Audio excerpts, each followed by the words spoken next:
On a cold, wintry day, the Live at Spectrum crew headed into the wilds of Gippsland to find out about its underground metal scene.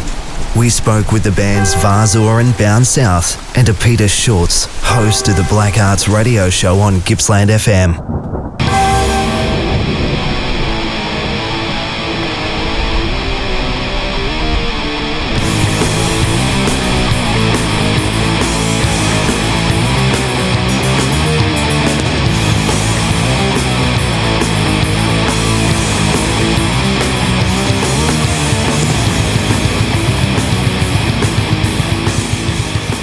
We didn't really want to be sort of an imagery theatrics type of band. We just wanted to, we're kind of, as you can probably tell, a no frills band. There was this kind of vibe. It wasn't necessarily about how well they could play, but the sound was awesome. There was nothing else that sounded like that. Yeah, it was brand new. And I just wanted to do that. I wanted to create that sound. You know, in terms of singing, I couldn't sing, like I can't sing. So it was screaming. So it all just kind of lined up. You play as fast as you can, you scream into a microphone, it creates this kind of cool sort of sound. Real punk aesthetic too. Yeah. Like it's a DIY sort of punk aesthetic. Where you just sort of cram it all together and just let wail without really sticking to any boundaries with songwriting as well. It was an atmosphere more than the notes they played. It was all atmosphere. And when we started, we were really bad musicians, like really bad. But you could play that sort of stuff. You could create an atmosphere without being very good at your instrument. I think the energy of heavy music really, drives us. Anything that you can move to and something that Get you sort of gets you a bit excited. There's a lot of testosterone getting thrown around and that sort of stuff, and I don't know, it kind of talks to you in a way, like just getting revved up every now and then, and definitely the emotion of it comes through as well. That the sort of anger and aggression, that sort of you can sort of drive your point home further.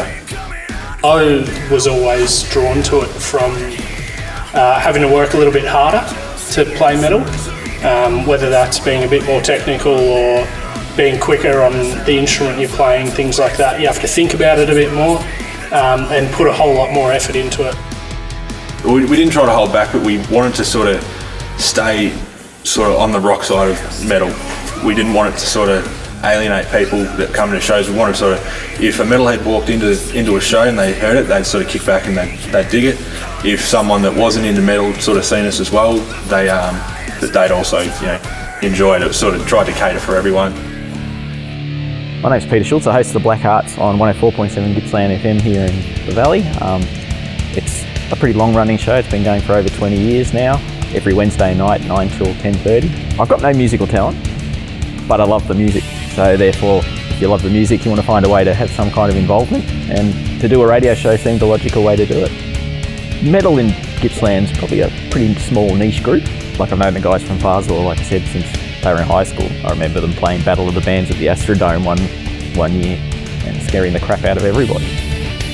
It's a very primal music in a positive sense. The first thing that appeals to you generally is the aggression and the power of it all. But I think once you dig a bit deeper, you find that metal's not that little box that people tend to put it in. Like, they go, oh, you listen to metal, that's that noisy stuff.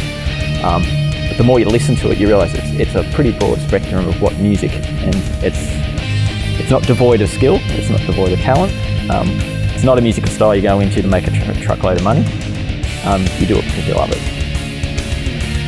Interacting with people, I've never had a problem, and they've always been quite friendly and intelligent.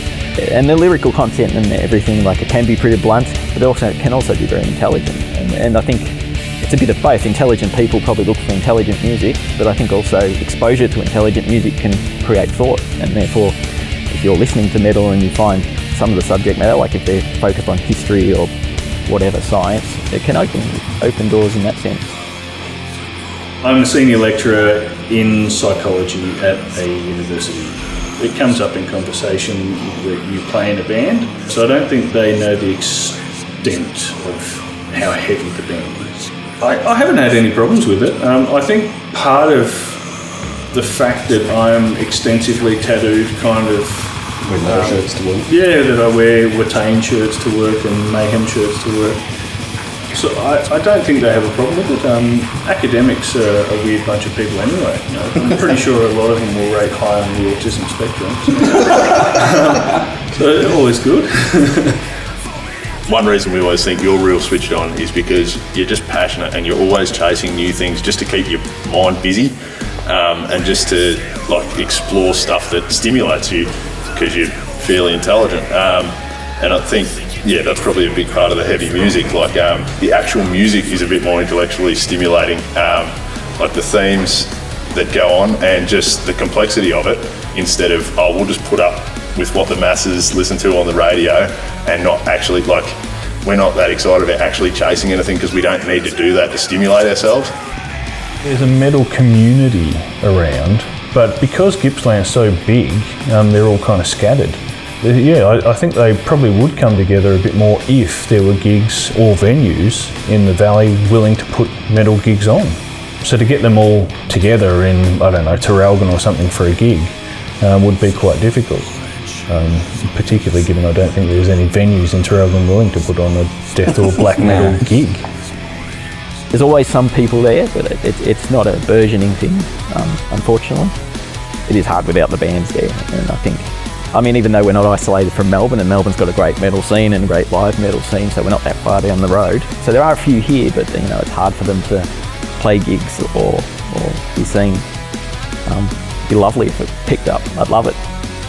It seems like that generation's grown out, and the next generation that's coming just isn't interested in that sort of thing. Whereas back, 5-10 years ago, every kid would be down at the local gigs.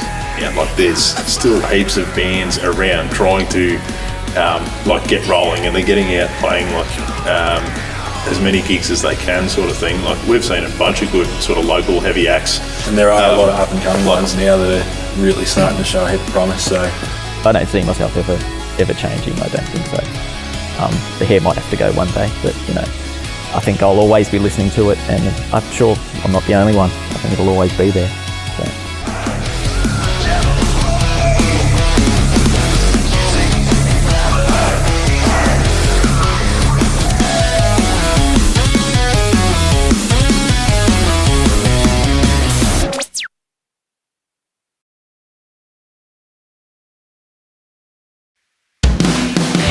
Thanks for watching.